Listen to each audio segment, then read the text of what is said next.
आप देख रहे हैं know the nation election vibe check with Divya पर। आज हम स्मृति जी को फॉलो कर रहे हैं। हम देख रहे हैं कि कैसे वो डोर टू डोर कैंपेनिंग कर रही हैं, कैसे लोग उनसे जुड़ रहे हैं और लोगों का क्या रिएक्शन है अमेठी में उनके काम को लेकर।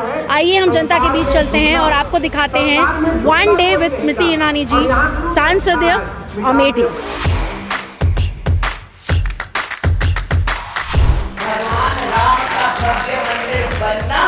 प्रभु के अवतरित होने का सबसे पहला प्रमाण सबके सामने। माँ बहन बेटियां यहीं जगदीशपुर में जाती थी चूड़ी पहनने के लिए, तो ऐसे हाथ में कलाई पकड़ ली जाती थी, लेकिन अब किसी में इतना साहस नहीं है। पहले जो 15 साल राहुल गांधी थे उसमें क्या होता था, काम हुआ? नहीं, काम किए, कुछ नहीं किया। दल से बड़ा देश होता है। हम आए हुए हैं रघुपुर स्मृति जी को फॉलो करते हुए, उनके साथ एक दिन बिताते हुए। आइए रघुपुर की जनता से जानते हैं कि अमेठी में क्या विकास उन्होंने देखा है जब से भाजपा की सरकार आई है और स्मृति जी यहाँ से सांसद बनी है। जब से भाजपा की सरकार है तब से लगातार विकास हो रहा है, लगातार सड़कें बन रही हैं, लगातार अस्पताल बन रहे हैं, लगातार रेलवे स्टेशन का शुद्धिकरण हो रहा है। अमेठी स्मृति के नाम से जानी जाती है, अमेठी काम के नाम से जानी जाती है अमेठी। और जिन राहुल गांधी जी की आप बात कर रही हैं, उनको तो ये नहीं पता है कि अमेठी में रोड कहाँ है, घर कहाँ है। रघुपुर की बात कर रही हैं, उनसे पूछा जाए कि ये वार्ड है या ग्राम पंचायत है, तो वो वार्ड और ग्राम पंचायत में फ़र्क नहीं बता सकते। 4 तारीख को प्रचंड बहुमत में 400 पार देश में भाजपा आ रही है और दीदी 6 लाख पार अमेठी से आ रही हैं। पहले क्या था 15 साल जब राहुल गांधी जी यहाँ थे, क्या माहौल था, हमें जरा बताइए। जब राहुल जी यहाँ के सांसद थे तो आए दिन हत्याएं, बलात्कार, लूट पाट, डकैती सब होती थी।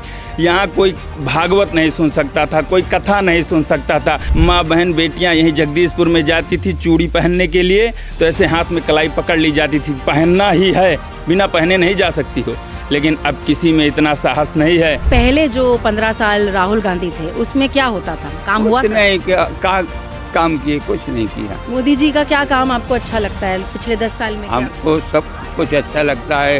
कॉलोनी दिला दिए, गैस दिला दिए, अनाज दिला रहे हैं खाने को सबको। और अमेठी की जनता जो है, पहले गांधी परिवार का इसको बेस्टिन माना जाता था कि गांधी परिवार का गढ़ है, अब क्या वो बदल गया? वो लोगों ने कुछ किया ही नहीं, इसके लिए वो लोगों को हटा दिए ना। राहुल गांधी ने पिछले चुनाव में कहाँ जीते, इसके लिए यहाँ से खड़े नहीं हुए। अभी कोई कैंडिडेट को खड़ा करा दिया है। अभी स्मृति ईरानी है, इन्होंने किया है, काम किया है, आगे भी करेंगे। भाजपा सरकार तो काम कर ही रही है सब जगह पूरे देश में। और देश में जो माहौल लग रहा है आपको इलेक्शन का, क्या लगता है पूरे देश भर में किसको बहुमत मिलेगा? बीजेपी को मिलेगी। बीजेपी काम कर रही है तो बीजेपी को मिलेगी, और सरकार भी अच्छी है, सब चीज़ें। तो बीजेपी जब तक है तब तक देश में मतलब सुरक्षा बहन बेटियों को सब चीज़ का है। स्मृति के स्मृतियों की अमेठी है। दीदी ने इस अमेठी के लिए बहुत कुछ सोच के रखा है। दीदी ने लगातार हर घर स्वच्छ घर बन रहा है, स्वच्छ जल मिल रहा है, शौचालय मिल रहा है, राशन मिल रहा है, पानी मिल रहा है, दवा मिल रही है, भोजन मिल रहा है। महिलाएं किसको वोट देंगी इस बार? मोदी जी को। क्यों, इसका क्या कारण है? सभी जनता को सुविधा मिल रही है। सुविधा मिल रही है। और क्या बदलाव आया है यहाँ पे? जैसे महिलाओं की सुरक्षा की सब बात करते हैं, जो राहुल गांधी के टाइम पे नहीं था, एसपी के टाइम भी नहीं था, और अब शायद है। क्या ये आप भी मान रहे हैं? हाँ, मान रहे हैं कि अच्छा घर, एक शौचालय, सबकी बहन बेटी बाथरूम करने बाहर जाते, अब घर में सुविधा मिल रही है। मोदी हमारे लिए अच्छा कार्य कर रहे हैं, हमारे लिए सुविधा देने किसानों के लिए, और जो सुविधाएं उपलब्ध उसको देंगे हो जाने के बाद हम उनके साथ हमेशा साथ रहेंगे, साथ हैं। आपको क्या लगता है राहुल गांधी को माफ करेगी अमेठी? उनको तो नहीं करेगी। कितना देर रहे अमेठी में, कुछ ही नहीं किया। 10 साल लिया, क्या किया?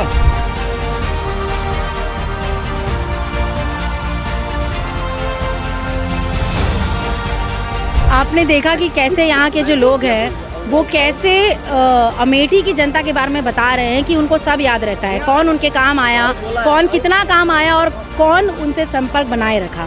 तो यही कारण है जो अमेठी में आप देख रहे हैं बदलाव, और जो जिसे किसी ज़माने में गांधी का गढ़ माना जाता था वो किस तरह से परिवर्तित हुआ है और उसके क्या कारण हैं, ये हमने आपको दिखाया है। जुड़े रहिए और भी आपको बताएंगे। अमेठी कॉन्स्टिट्यूंसी में आपको क्या लगता है किसकी लहर है और क्यों? लहर तो भारतीय जनता पार्टी की है, स्मृति ईरानी जीत रही है। इसका कारण क्या है? हिंदुत्व, सनातन धर्म और विकास के हिसाब से देखें तो हो ही रहा है। मोदी सरकार के उसमें कार्यकाल में बहुत विकास हुआ। सीमाएं सुरक्षित हैं हमारे देश की। और अमेठी में पिछले 5 साल में क्या बदलाव देखा है? अमेठी में पिछले 5 साल बहुत बदलाव हुआ। कोई भी सड़क आप देखिए, आप घूम रही हैं, कोई भी सड़क आपको ख़राब नहीं मिलेगी। इससे पहले तमाम बड़े बड़े गड्ढे थे, गाड़ियाँ टूट जाती थी, लेकिन अब इधर से निकलिए उधर जाइए, कोई फर्क नहीं पड़ रहा है। चालाकी के साथ वो पहले वायनाड गए और अब वापस आ रहे हैं और रायबरेली जा रहे हैं, अमेठी नहीं। इसका क्या कारण है? देखिए, अमेठी से उनको लगा होगा कि हम नहीं जीत पाएंगे, रायबरेली से लगा होगा हो सकता है जीत जाए, इसलिए वहाँ चले गए। 15 साल राहुल गांधी को भी वोट दिया था अमेठी में, तो क्यों उन्होंने वही प्यार वापस नहीं दिया अमेठी? अब प्यार क्या, जब कभी दिखाई नहीं पड़ेंगे, है 15 साल सांसद थे, कोई मिल नहीं पाता था, चंगू मंगू के सहारे चल रही थी, तो कहाँ से होगा। अब क्या बदलाव है? पुराने जो यहाँ के एमपी थे राहुल गांधी और अब जो स्मृति ईरानी जी यहाँ पे है, क्या लोग उनको मिल पाते हैं? हाँ, मिल पाते हैं, जनता का पूरा काम हो रहा है। हर हफ्ते आ जाती हैं, लगभग महीने में 2 चक्कर तो आ ही जाती हैं, लोग मिलते हैं, आसानी से मिलते हैं, जनता काम भी हो रहा है। ये अमेठी है, ये किसी को बख्शेगी नहीं, ये किसी की गुलाम नहीं है। अमेठी के साथ जिसने जितना किया है उतना अमेठी उसके साथ करेगी। अगर अमेठी को तुमने धोखा दिया, अमेठी में 5 साल आपने पैर नहीं रखा, तो अमेठी आपके साथ नहीं रहेगी। अमेठी आपकी हर बात को याद रखेगी, लेकिन वोट उसी को देगी जो आपके साथ 5 साल बना रहा। जय हिंद, जय भारत। टीम KTN ने आपको दिखाया कि कैसे स्मृति ईरानी जी अपने कॉन्स्टिट्यूएंसी में रोज़ अपना दिन गुजार रही हैं, रैली कर रही हैं, पद यात्रा कर रही हैं, ग्राम सभा कर रही हैं, और आज भी ये सुबह से काफिला शुरू हुआ है और आज भी अभी चल ही रहा है। उनका जो इतना प्रयास देख रही हूँ मैं, ये पैशन जो देख रही हूँ, जो मोटिवेशन है, इंस्पिरेशन है, this is truly inspiring for the young India as well. आपको क्या लगता है ये सब देखकर? आप नो द नेशन से शेयर कीजिए कमेंट्स में। This is Divya Singh Sharma signing of.